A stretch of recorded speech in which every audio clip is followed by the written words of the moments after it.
மறுமையில ஃபர்லான நோன்புல நம்ம செஞ்ச எல்லா தவறுக்கும் ஈடா அல்லாஹ் நம்முடைய உபரியான நோன்புகளை வச்சு அதை சரி செய்வான். அதே மாதிரிதான் ஃபர்லான தொழுகையில ஏற்படக்கூடிய குறைகளை தவறுகளை சுன்னத்தான நஃபீலான தொழுகையை வச்சு அல்லாஹ் சரி செய்வேன்னு சொல்றான்.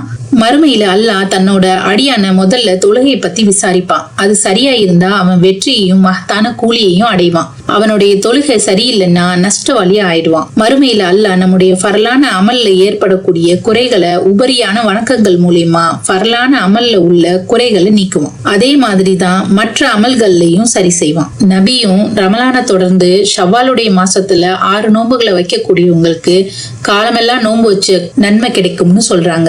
அதை சொல்லிட்டு யார் ஒரு நன்மையை செய்யறாங்களோ அவங்களுக்கு அதே மாதிரி 10 மடங்கு நன்மைகள் கிடைக்கும்னு சொன்னாங்க.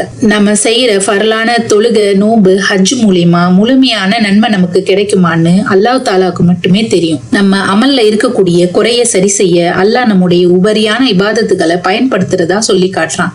அதனால சுன்னத்தான இன்னும் நஃபீலான இபாதத்துக்களை நாமே கவனம் எடுத்து செய்ய வேண்டியது ரொம்பவே முக்கியம். நம்மளால முடிஞ்ச வரைக்கும் எல்லா உபரியான இபாதத்துகளையும் செஞ்சு மறுமையில வெற்றி அடைவோம் இன்ஷா அல்லாஹ்.